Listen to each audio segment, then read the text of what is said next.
Question है body A of mass 4m,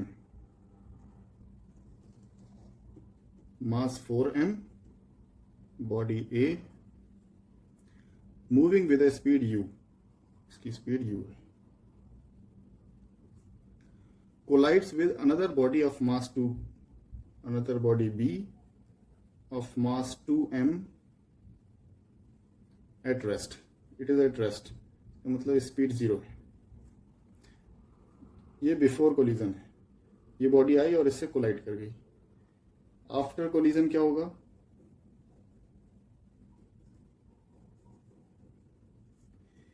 four mass, this is heavy, 2m, this is light, इसका wait, इसका मास half of this है। After collision ये stationery body भी move करने लगेगी और ये मूविंग बॉडी की स्पीड चेंज हो जाएगी। पहले ये u स्पीड से मूव कर रही है, बाद में हमें पता नहीं कोई पर्टिकुलर स्पीड पकड़ेगी। तो आफ्टर कोलिजन ये सिचुएशन होगी, body A mass would still be 4m, body B mass would be 2m।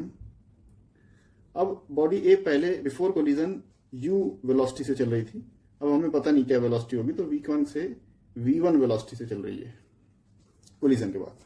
Body B collision से पहले 0 वेलोसिटी थी, अब इसके बाद इसमें कुछ वेलोसिटी आ गई, हमको नहीं पता क्या है, उसको हम नाम दे देते हैं v2। तो v1 और v2 ये वेरिएबल हैं जिसकी वैल्यू हमें निकालना है, ये हमने एज्यूम किए हैं। u वेरिएबल नहीं मानेंगे, u is a known value, 4m 2m u ये क्वेश्चन में दिए गए हैं, तो दीज आर नोन वैल्यू, ये हमें ऑलरेडी पता, v1 और v2। अब क्वेश्चन कहता है कि कोलिजन इलास्टिक है, after collision the fraction of energy lost by the colliding body A is.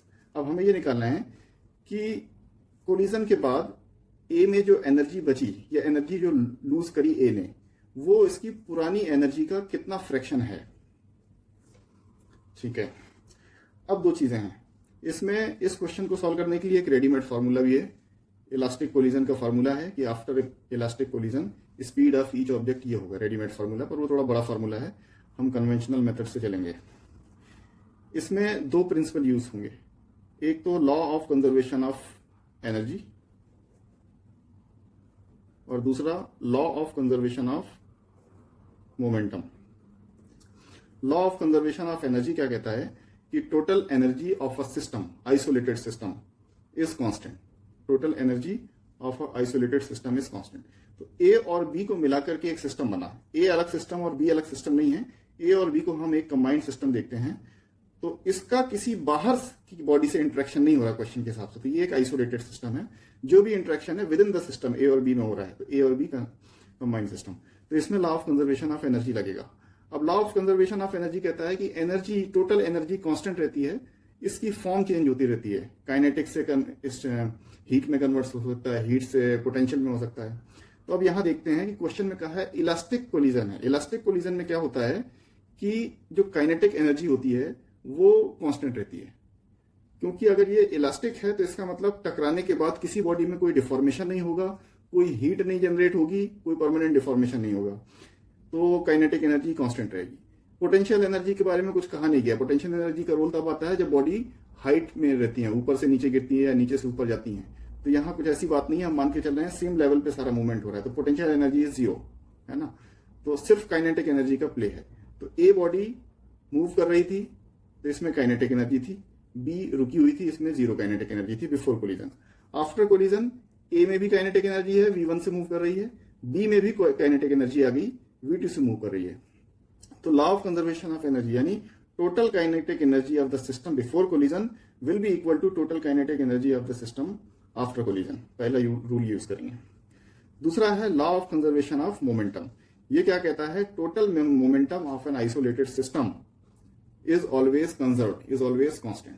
तो यहां पर ए और बी को कंबाइन कर देंगे तो ये एक आइसोलेटेड सिस्टम है। जो भी इंटरेक्शन है ए और बी में इंटरनली हो रहा है, किसी बाहर की बॉडी का ए और बी से कोई इंटरेक्शन नहीं हो रहा, तो ये एक आइसोलेटेड सिस्टम है। तो इसमें भी बिफोर कोलिजन जो टोटल मोमेंटम होगा वो आफ्टर कोलिजन जो टोटल मोमेंटम होगा उसके इक्वल होगा। तो शुरू करते हैं, पहला लॉ लगाते हैं, law of conservation of energy. और चूंकि इलास्टिक कोलिजन है तो यहां पर हम कहेंगे law of conservation of kinetic energy. तो total kinetic energy before collision will be equal to total kinetic energy after collision. Kinetic energy हमको पता है 12 mv² होता है, ए की काइनेटिक एनर्जी हाफ एम है 4m, वेलोसिटी है u स्क्वायर, प्लस बी रुकी हुई है, वेलोसिटी 0 है, तो इसकी काइनेटिक एनर्जी 0 है. This is before collision. ये इक्वल हो जाएगी आफ्टर कोलिजन काइनेटिक एनर्जी. तो आफ्टर कोलिजन ए की काइनेटिक एनर्जी होगी हाफ, इसका मास है 4m, half mass times square of velocity, v square, v है v1 स्क्वायर. बी की काइनेटिक एनर्जी हो जाएगी half mass into velocity v2 square. Half सब में है कैंसिल हो जाएगा, मास सब में है कैंसिल हो जाएगा, 4 का फैक्टर भी है, तो ये हम इसको सॉल्व करेंगे तो 4 2 से डिवाइड कर देते हैं, तो ये हो जाएगा 2u square is equal to 2 हो जाएगा 2v square v1 square plus v2 square. एक इक्वेशन ये बनी. अब दूसरा प्रिंसिपल लगाएंगे, law of conservation of momentum. तो बिफोर कोलिजन मोमेंटम क्या है? मोमेंटम का फॉर्मूला होता है momentum is equal to mass times velocity. तो before collision mass is 4m, velocity is u, 4mu. A का मोमेंटम ये है, बी का मोमेंटम है 2m0 क्योंकि वेलोसिटी 0 है, तो बी का momentum 0 before collision. After collision जो मोमेंटम होगा it will be equal to before collision 4mv1 plus 2mv2 total. Again m से m कैंसिल हो गए सारे, 2 का फैक्टर ले लेंगे, तो अब ये इक्वेशन बनी 2u is equal to 2v1 plus v2. बस हमारे पास दो इक्वेशन है और दो वेरिएबल है v1 और v2. u तो नोन मानेंगे, u is a known figure, known value. तो हमें पता है जितने वेरिएबल्स होते हैं अगर हमारे पास उतनी इक्वेशंस हैं तो हम सारे वेरिएबल की वैल्यू निकाल सकते हैं. 2 equations are there, 2 variables are there. अब हम निकाल लेंगे. तो हम इसमें से चाहे v1 की वैल्यू निकाल लें या v2 की वैल्यू निकाल लें, तो हम v1 की वैल्यू निकाल लेते हैं. तो हम फर्स्ट इक्वेशन में वैल्यू पुट करते हैं.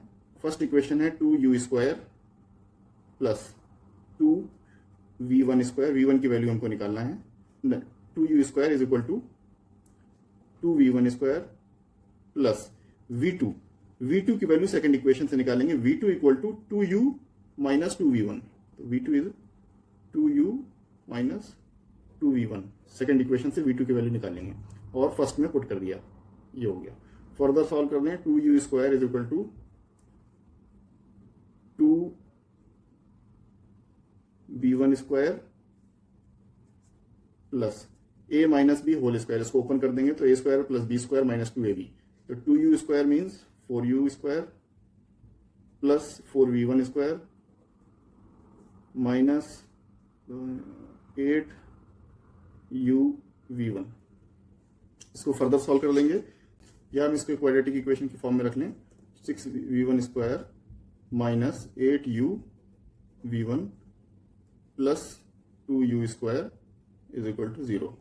इसको हम ब्रेक कर दें. 6v1 स्क्वायर माइनस 6 और 2 12, तो 6 और 2 8, तो माइनस 6uv1 माइनस 2uv1, इसको ब्रेक कर लिया दो पार्ट में, प्लस 2u स्क्वायर 0. सॉल्व कर लेंगे इसको. 6 common, v1 square minus 6 v1 common, 6v1 common, v1 minus u minus इधर 2u कॉमन, तो v1 minus u equal to 0. इसके दो सोल्यूशन आएंगे. v1 minus u equal to 0 करेंगे तो v1 इक्वल टू u आएगा, और दूसरा 6v1 equal to 2u, 6v1 equal to 2u करेंगे तो यहां से आएगा v1 is equal to u/3. तो इनमें से एक आंसर करेक्ट होता है, दूसरा इनकरेक्ट होता है क्वाड्रेटिक इक्वेशन में. तो हम यहाँ डायरेक्टली इसमें ज्यादा डिटेल में न जाके, v1 इक्वल टू u1 नहीं हो सकता. तो ये हैवी बॉडी थी, इसका कोलिजन हुआ है, तो जो इसकी स्पीड पहले थी बाद में भी सेम स्पीड नहीं हो सकती, हमें पता है, क्योंकि कोलिजन हुआ है. अगर इस पर कोई इंट्रैक्शन नहीं होता, कोई फोर्स नहीं लगता, तो ये अपना मोमेंटम कंटिन्यू करती, यू स्पीड से ही चलती रहती, तो इसकी जो वेलोसिटी यू रहती. लेकिन कोलिजन हुआ है, इस पर फोर्स लगा है, तो इसका इसमें एक्सेलरेशन मोमेंटरली आया होगा, तो इसकी वेलोसिटी यू नहीं हो सकती. तो जो v1 है वो u के बराबर नहीं हो सकती. कोलिजन के बाद की वेलोसिटी u नहीं हो सकती, तो वो u/3 हो जाएगी. तो अब हमारे पास आ गया बॉडी A की कोलिजन के बाद जो स्पीड है 4m, ये हो जाती है U/3। हमें निकालना है fraction loss of energy of body A. तो पहले तो हम निकाल लें लॉस। लॉस क्या होगा? जो काइनेटिक एनर्जी में लॉस हुआ। तो बॉडी ए की पहले काइनेटिक एनर्जी ज्यादा थी, पहले काइनेटिक एनर्जी थी ½ mU²। लॉस कितना हुआ? ½ m, बाद में हो गई ½ mV1²। पहले ½ mU² थी, कोलिजन के बाद ½ mV1² हो गई। इन दोनों का डिफरेंस निकाल लेंगे तो ये हमारे पास आ जाएगा कितनी काइनेटिक एनर्जी में लॉस हुआ। और लॉस का फ्रैक्शन निकालना है। तो फ्रैक्शन किससे? जो इनिशियल काइनेटिक एनर्जी थी। इनिशियल काइनेटिक एनर्जी थी ½ mU²। बॉडी ए की बात हो रही है। बस सारे हाफ सारे m कैंसिल हो जाएंगे, तो ऊपर बचा U² minus V1² upon U²। अभी हमने V1 की वैल्यू निकाल ली है। U² माइनस V1 कितना आया? U/3। U/3 का स्क्वायर U²। तो इसको सॉल्व कर लेंगे। U² minus U²/9 upon U²। तो ये हो गया 8/9 U²। इसका आंसर हो गया फ्रैक्शन कितना आया? 8/9, यानी ऑप्शन 2 इज करेक्ट।